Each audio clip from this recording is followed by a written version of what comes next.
LPU ప్లేస్మెంట్ల రికార్డులు సృష్టిస్తోంది. Final year student 2.5 కోట్ల ప్యాకేజ్ పొందుతున్నారు. 1700 మందికి పైగా ఎల్పియు స్టూడెంట్స్ 10 లక్షల నుంచి 2.5 కోట్ల ప్యాకేజెస్ పొందారు. విద్యా విప్లవం ప్రారంభమైంది లవ్లీ ప్రొఫెషనల్ యూనివర్సిటీలో. ఏపీలో అధికార టీడీపీ కూటమి నేతల అరాచకాలకు అడ్డు అదుపు లేకుండా పోయింది. ప్రత్యర్థి పార్టీ నేతలే టార్గెట్గా అక్రమ కేసులు పెడుతున్నారు. ప్రభుత్వాన్ని ప్రశ్నిస్తే చాలు ఏదో ఒక కేసులో ఇరికించి జైలు పాలు చేస్తున్నారు. కోర్టులు హెచ్చరిస్తున్నా టీడీపీ నేతలు పట్టించుకోవడం లేదు. తమ రెడ్ బుక్లోని పేర్ల ప్రకారం వైఎస్ఆర్సీపీ నేతలపై అక్రమ కేసులు, అరెస్టులే లక్ష్యంగా టీడీపీ కూటమి సర్కార్ పాలన సాగుతోంది. చంద్రబాబు ప్రభుత్వం చేస్తున్న అరాచక పాలనపై వైఎస్ఆర్ కాంగ్రెస్ పార్టీ పోరాటం షురూ చేసింది. దీన్ని చూసి అధికార కూటమి తట్టుకోలేకపోతోంది. అందుకే వరుసపెట్టి పార్టీ ముఖ్య నేతలందరిపైన అక్రమంగా కేసులు పెడుతోంది. వారిని అరెస్టు చేసి జైళ్లకు పంపడం ద్వారా మిగతా నేతలందర్నీ కంట్రోల్లో పెట్టవచ్చన్న దిక్కుమాలిన ఆలోచన చేస్తోంది. కానీ చిన్న కార్యకర్త నుంచి పెద్ద నాయకుడి వరకు ఎవరూ ఈ అక్రమ కేసులు, అరెస్టులను ఏమాత్రం లెక్క చేయడం లేదు. న్యాయ వ్యవస్థను నమ్ముకుని పోరాటానికే సిద్ధపడుతున్నారు. అయినప్పటికీ కోర్టులను కూడా తప్పుదారి పట్టిస్తూ పోలీసులు వ్యవహరిస్తుండడం, టీడీపీ నేతల ఆలోచనలు, ఆదేశాల ప్రకారం ఖాకీలు పనిచేస్తుండడం రాష్ట్రంలోనే కాకుండా దేశవ్యాప్తంగా ఏపీ పోలీసు వ్యవస్థకే చెడ్డ పేరు తెచ్చేలా చేసింది. నారా లోకేష్ రూపొందించిన రెడ్ బుక్ రాజ్యాంగానికే ఏపీ పోలీసులు సలాం కొడుతున్నారు. పచ్చ నేతలు ఎవరి పేర్లు చెబితే వారిపై అక్రమ కేసులు పెట్టి వేధిస్తున్నారు. పార్టీ తరపున గట్టిగా మాట్లాడుతున్న నేతలను టార్గెట్ చేసుకుని వారిపై అక్రమంగా కేసులు పెడుతున్నారు. కానీ ఎంతమందిని జైళ్ల పాలు చేసినా ఎత్తిన జెండాను దించేది లేదని వైఎస్ఆర్ కాంగ్రెస్ పార్టీ నేతలు, క్యాడర్ తేల్చి చెబుతోంది. తాజాగా మాజీ మంత్రి కాకాణి గోవర్ధన్ రెడ్డిపై 8కి పైగా అక్రమ కేసులు నమోదు చేశారు. ఆయన్ను అరెస్టు చేసి జైలు పాలు చేశారు. ఇటీవల కాలంలో రైతులకు జరుగుతున్న అన్యాయాలపై ప్రభుత్వాన్ని గట్టిగా ప్రశ్నించారు కాకాణి. రైతులు గిట్టుబాటు ధరల్లేక అల్లాడిపోతున్న వైనంపై ఆయన మాట్లాడారు. ఇదే కాదు, రాష్ట్ర ప్రభుత్వం చేస్తున్న అరాచకాలను మీడియా వేదికగా గట్టిగా ప్రశ్నించారు. దీంతో కాకాణిపై కక్ష కట్టింది చంద్రబాబు సర్కార్.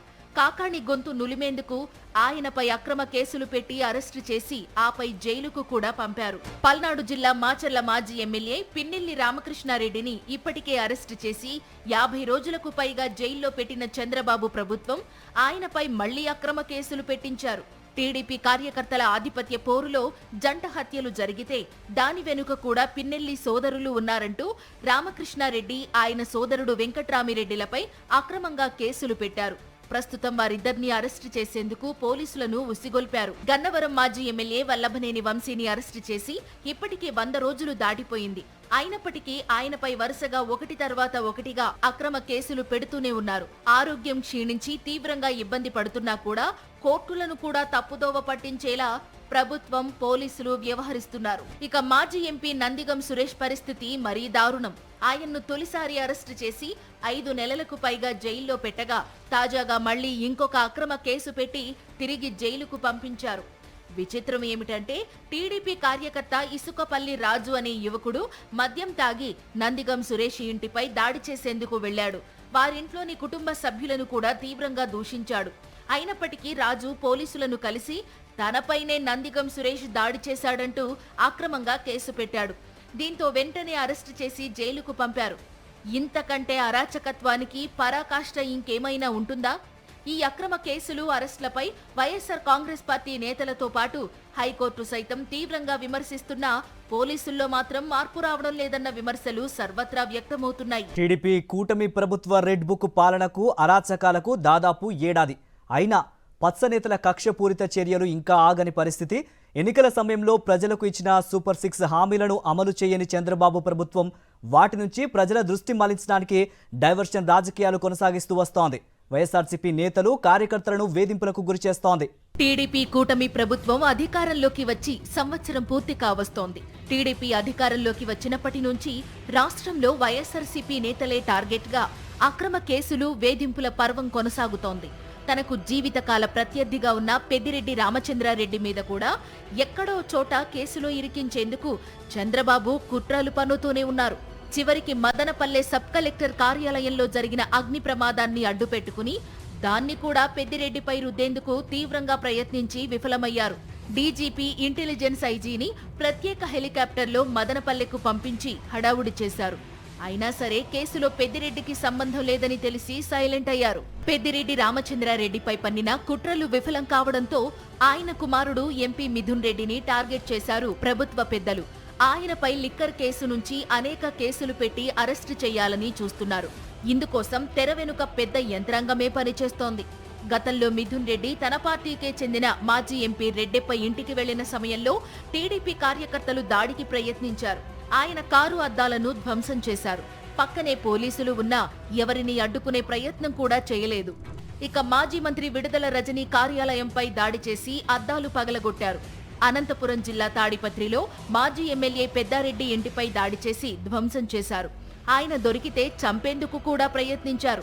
పెద్దారెడ్డి అనుచరుడు మురళి ఇంటిని తగలబెట్టారు. ఇప్పటికీ పెద్దారెడ్డిని తన సొంత నియోజకవర్గంలో అడుగు పెట్టనీయకుండా అడ్డుకుంటున్నారు. మరోవైపు విజయవాడలో మాజీ ఎమ్మెల్యే వల్లభనేని వంశీ, మాజీ మంత్రి కొడాలి నాని ఇంటిపై రాళ్ల దాడి చేశారు. వరద బాధితులను పరామర్శించేందుకు వెళ్లిన పెదకూరపాడు మాజీ ఎమ్మెల్యే నంబూరు శంకర్రావు పైన దాడికి ప్రయత్నించారు. ఆయన వాహనాలను ధ్వంసం చేశారు. ఇంకా ఎమ్మెల్సీలు లేళ్ల అప్పిరెడ్డి, తలసిల రఘురాంతో పాటు మాజీ మంత్రి జోగి రమేష్, విజయవాడ తూర్పు నియోజకవర్గ నేత అవినాష్లపై తప్పుడు కేసులు పెట్టారు. వారంతా తెలుగుదేశం పార్టీ కార్యాలయంపై దాడి చేసినట్లుగా తప్పుడు కేసుల్లో బనాయించారు. ఇదే కేసులో ఇప్పుడు మంగళగిరి మాజీ ఎమ్మెల్యే ఆళ్ల రామకృష్ణారెడ్డిపై కూడా కేసు పెట్టి ఆయనకు నోటీసులు ఇచ్చారు. ఆళ్ల రామకృష్ణారెడ్డి తప్ప మిగతా వారంతా సుప్రీంకోర్టుకు వెళ్లి ముందస్తు బెయిల్ తెచ్చుకోవాల్సి వచ్చింది. కూటమి ప్రభుత్వ ప్రజా వ్యతిరేక విధానాలను ప్రశ్నిస్తున్న మాజీ మంత్రి పేర్ని నానిని ఎలాగైనా అణిచివేయాలన్న ప్రయత్నాలు ఇంకా జరుగుతూనే ఉన్నాయి. ఇప్పటికే పేర్ని నాని సతీమణిపై అక్రమ కేసు పెట్టి వేధించగా ఆమె హైకోర్టు నుంచి బెయిల్ తెచ్చుకున్నారు. ఇప్పుడు అదే కేసులో నానిని కూడా ఇరికించారు. ఆయన్ను అరెస్టు చేసేందుకు ప్రయత్నిస్తున్నారు. వీళ్లంతా వైఎస్ఆర్ కాంగ్రెస్ పార్టీ తరపున గట్టిగా మాట్లాడుతున్నారన్న ఒకే ఒక్క కారణంతో అక్రమ కేసులు పెట్టి వేధిస్తున్నారు. ప్రజలకు ఇచ్చిన హామీలను అమలు చేయలేక డైవర్షన్ రాజకీయాలు, కక్ష సాధింపులతో చంద్రబాబు పాలన చేస్తున్నారు. ఇలాంటి దిక్కుమాలిన పాలిటిక్స్ తో ఎంతో కాలం ప్రభుత్వాన్ని నడపలేరని వైసీపీ నేతలు హెచ్చరిస్తున్నారు. తెలుగుదేశం నేతల ఉన్మాదం దెబ్బకు ఆంధ్రప్రదేశ్ ఆటవిక పాలన దిశగా వెళ్లిపోయింది. ఇప్పటికే రాష్ట్ర పరువు దేశవ్యాప్తంగా పోయింది.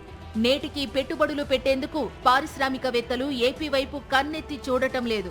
రాష్ట్రం తీవ్ర సంక్షోభంలోకి నెట్టుకుపోతున్న ఈ పరిస్థితుల్లో ఇప్పటికైనా కూటమి నేతలు తమ కుట్రలకు స్వస్తి చెబుతారా, లేక రాష్ట్రం ప్రజలు ఎటుపోయినా సరే అధికార మదంతో ప్రత్యర్థులపై దాడులకే తెగబడతామంటారా అనేది చూడాలి.